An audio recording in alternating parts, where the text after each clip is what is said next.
Alors salut à toi mon cher ami, sois le bienvenu dans cette nouvelle vidéo où nous allons parler d'Amazon vs eBay. Si tu veux développer ton activité en ligne, je te le dis tout de suite, autant être présent sur différents canaux et donc les marketplaces incontournables sont eBay et Amazon. Nous avons d'un côté le poids lourd Amazon qui en termes de chiffre d'affaires est plus important qu'eBay. En revanche, je te conseille vraiment de ne pas sous-estimer la puissance d'eBay car pour te lancer, c'est bien plus facile. Je vais te présenter point par point les différences entre les deux plateformes et te dire laquelle présente des avantages par rapport à une autre. Alors on y va tout de suite. Lorsque tu veux donc commencer à vendre sur les marketplaces, la première chose que tu vas faire, c'est forcément de créer un compte.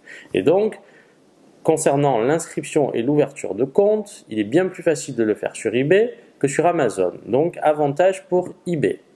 Concernant le listing de tes produits, tu vas t'apercevoir si tu n'as aucune expérience en création de fiches produits que sur Amazon, il est bien fastidieux de créer tes produits si tu es en private label, c'est-à-dire que tu as ta propre marque. Je m'explique, tu vas devoir recréer toutes tes fiches produits. En revanche, si tu ne fais pas cela et que tu te superposes à une offre existante, alors là, ce sera très simple, tu auras juste à saisir soit le code ASIN, soit le AN. Alors le AN, c'est le code barre, là, je ne sais pas si j'ai un exemple sous les yeux, le code barre à 13 chiffres, et ben, l'offre est déjà existante, donc tu te positionnes juste dessus. Donc là, en l'occurrence, c'est très simple. Mais si tu dois créer tes propres offres, alors si tu as très peu de produits sur Amazon, ça va être très simple puisque tu as vraiment un outil didactique qui te permet de le faire très facilement. En revanche, si tu as une multitude de produits, tu vas devoir passer par la création de produits par fichier. Et là, au début, tu vas un peu t'emmêler les pinceaux, c'est tout à fait normal. En revanche, sur eBay, c'est bien plus simple. Alors, pourquoi bien plus simple? Parce que eBay n'est pas Amazon, si tu veux. Et donc, il y a beaucoup, c'est un peu, globalement, j'ai envie de te dire que eBay est moins carré qu'Amazon. Et donc, créer un listing produit, moi, à mon sens, c'est plus facile de créer un listing produit quand tu as ta propre marque sur eBay que sur Amazon. Concernant la gestion des inventaires, ça aussi c'est quelque chose de très important. Eh bien, là aussi, je te conseille vraiment d'être à jour sur tes inventaires si tu ne veux pas faire commettre d'erreurs lors d'une commande. Je m'explique, si tu es multicanal, eh bien, tu sais toi comme moi que tu n'as pas différents stocks au départ. Et donc, si tu as un stock assez short, eh bien, qu'est-ce qui va se passer? C'est que si par exemple tu reçois une commande sur Amazon et que 2 heures après tu as une commande sur eBay et que tu n'as pas mis à jour ton stock, eh bien, tu vas devoir annuler la commande et tu vas avoir un taux de défaut qui va commencer à grimper et ça, c'est très néfaste pour ton compte. Donc, il va falloir que tu mettes constamment à jour ton inventaire.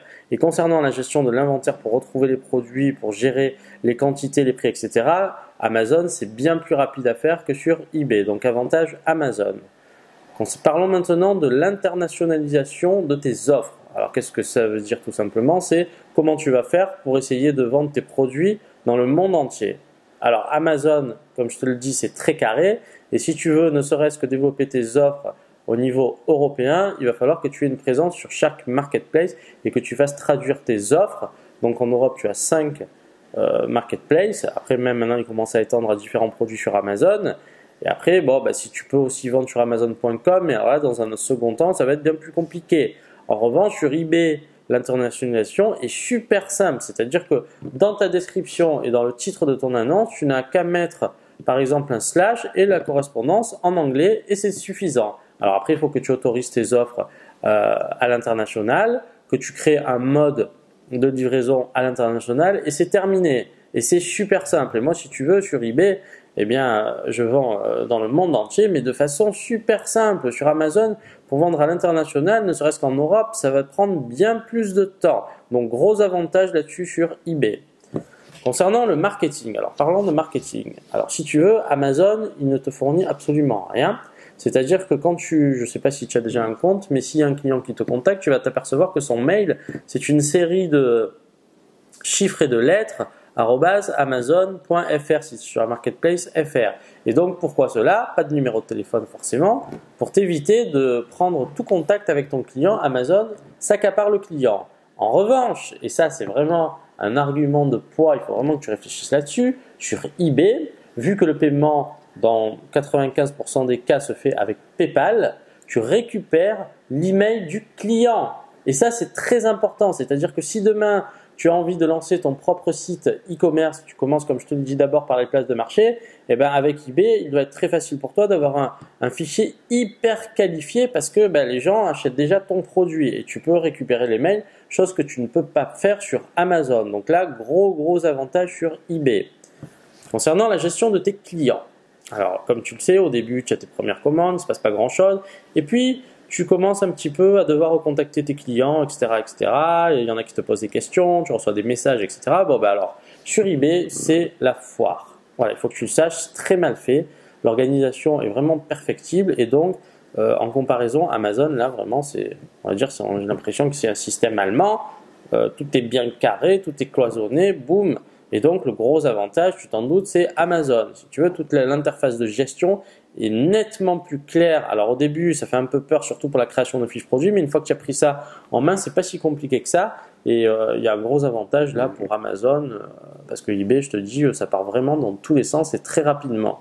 Concernant la gestion des commandes, là aussi, si tu veux envoyer tes produits à tes clients, et bien normalement, dans le mail de réception de la commande, quand eBay t'envoie une confirmation de commande, eh bien, tu vas recevoir les coordonnées de la personne, mais parfois, je ne sais pas si tu veux être sûr de vérifier pour pouvoir vérifier les coordonnées de la personne, etc.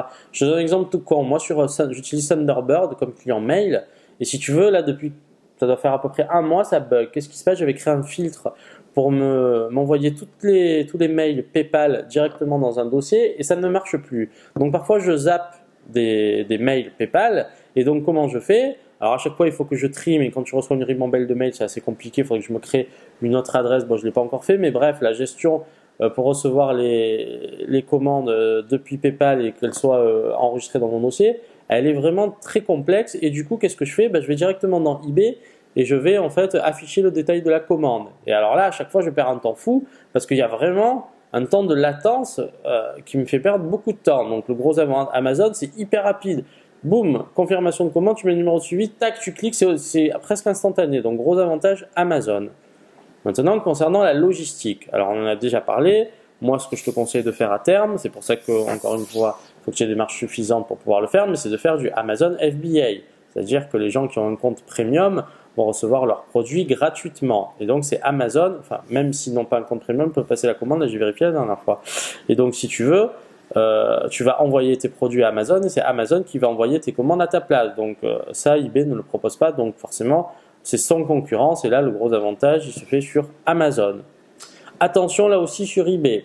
Je vois depuis à peu près 1 an et demi qu'il y a de plus en plus de Chinois qui mettent directement leurs produits dans les listings de vente. Alors c'est un gros problème parce que si tu sources tes articles en Asie et que par exemple, je te dis n'importe quoi, tu achètes un produit 3 $ et que tu vois ton ami chinois qui te le vend à toi 3 $, qui le met aussi sur eBay à 3 $, eh bien ça devient inconcurrençable. Donc la facilité de mise en vente sur eBay peut être aussi problématique parce que tu peux faire tout et n'importe quoi. Donc là, si tu veux, moi je te conseille vraiment de bien réfléchir à ça. Il ne faut pas avoir peur parce que j'ai remarqué qu'au début, ils lancent des offres et après ils coupent les comptes parce qu'ils s'aperçoivent que ce n'est pas du tout rentable leur truc. Ils pensent que c'est la poule aux œufs d'or, mais si tu veux, il y a une stratégie à mettre en place derrière. Mais globalement, je le vois souvent. C'est-à-dire qu'à un moment donné, une fois, je cherchais des petits accessoires pour le maquillage. Et si tu veux, j'avais contacté un fournisseur et ensuite, en faisant une recherche sur eBay, je m'aperçois qu'ils vendent déjà ces produits même moins cher sur eBay qu'au prix où tu les revends. Alors, quel est l'intérêt? Aucun. Donc, si tu veux, là aussi, je trouve que eBay, c'est le problème, c'est que c'est tellement facile d'accéder à l'outil de mise en vente que du coup, tu te retrouves parfois avec une concurrence déloyale, mais bon, tu peux rien y faire.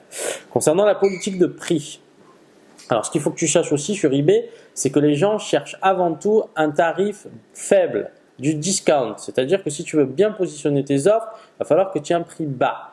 Donc sur Amazon, la politique de prix est un peu différente, même si les gens cherchent un prix, c'est plus facile d'augmenter tes tarifs en vendant sur Amazon par rapport à eBay. Donc gros avantage Amazon. Concernant la facilité de positionnement de tes offres, eh bien clairement, moi si tu veux, j'ai eu aucun mal à positionner très rapidement mes offres sur eBay, contrairement à Amazon où ça a demandé bien plus de temps. Voilà, il faut que tu le saches. Alors peut-être qu'au début, j'avais pas forcément la bonne stratégie. Bon, après, j'ai suivi différentes formations. Peut-être qu'un jour, je te ferai une formation là-dessus.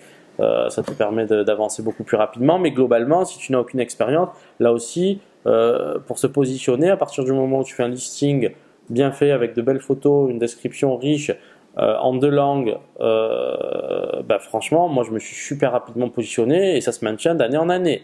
Voilà, donc avantage eBay. Et enfin, là, concernant la rapidité globale de l'interface, alors là, sans commune mesure, avantage Amazon, parce que eBay, ça lag complètement. C'est-à-dire qu'à chaque fois que tu vas te connecter sur l'interface, il y a un temps de latence qui est énorme et du coup, bah, pendant ce temps-là, bah, tu patientes. Et au quotidien, quand tu dois gérer pas mal de commandes, bah, tu vas t'apercevoir que ça te fait perdre énormément de temps. Voilà. Alors, allez, je rajoute ça aussi.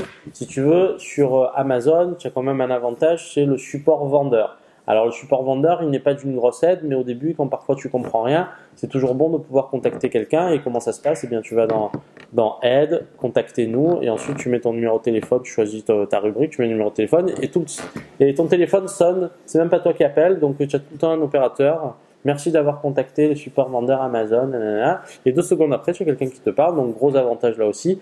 Amazon, eBay, c'est plus compliqué pour les joindre. En revanche, attention, parce que si tu as, j'en ai déjà parlé, mais si tu as des pépins avec tes métriques de vente, eh bien, pour te dépatouiller avec Amazon, ça va être la grosse galère. Je le vis encore, si tu veux, sur un compte où j'ai eu une personne vraiment fantastique qui m'a bien aidé, mais du coup, elle m'a dit que dans 48 heures, la situation serait rétablie. Ça fait une semaine, il n'y a rien qui a été rétabli encore une fois. Donc surtout, c'est vraiment pas l'objet de la vidéo, mais fais très attention sur Amazon à ne pas avoir ton compte restreint, parce que alors là, bonjour les dégâts. Voilà, ça je te le dis vraiment, surveille tout le temps tes métriques, hein, si tu ne veux pas avoir de problème, parce que le jour où ça t'arrive, eh bien tu vas mettre des mois à t'en remettre, et tu peux même vraiment mettre à mal ton activité, parce que eh bien, tu vas déclasser tes offres, ta marque ne va plus apparaître, etc. Donc si tu veux, sois vraiment vigilant là-dessus. Voilà. Écoute, encore une fois, moi ce que je te suggère, c'est d'être présent sur les 2 plateformes, à la fois eBay et Amazon. Pourquoi? Parce que parfois tu vas faire des ventes sur eBay, parfois tu vas faire des ventes sur Amazon, parfois peut-être tu vas pas choisir. Alors là aussi, c'est un conseil que je te donne. Essaye d'avoir, si possible, quand tu as un positionnement différent, ne mets pas les mêmes offres à différents endroits, parce que les gens vont s'en apercevoir et du coup ils vont penser que tu es un peu un escroc, hein. Ils vont se dire pourquoi là il les vend à 15 € alors que sur eBay il les vend à 10 €. Donc si tu veux, essaye de différencier un peu ton offre pour être très clair. Voilà, mais moi ce que je te conseille vraiment de faire, c'est d'être présent à la fois sur eBay et sur Amazon. N'oublie pas d'ouvrir ton compte, il faut toujours ouvrir un compte professionnel. Tu payes un abonnement certes, mais tu as accès à toutes les fonctionnalités. Ça coûte à peu près sur eBay, je crois que c'est autour de, j'ai pu vérifier depuis le temps parce que ça fait longtemps que j'ai un compte eBay, mais à l'époque je crois que c'est dans les 30-35 €. Sur Amazon c'est 47 €, donc tu en as à peu près pour 80 € par mois. Mais bon, si tu fais pas ça, après tu as accès à pas grand chose, enfin tu peux pas vendre correctement. Donc voilà, c'était un petit peu le message de ce matin, une vidéo matinale, hein. On essaye de différemment. Avant c'était souvent l'après-midi, maintenant je te fais une vidéo le matin et j'espère qu'elle va te plaire et que tu vas te mettre au travail dès maintenant. Allez, je te dis à bientôt pour une nouvelle vidéo.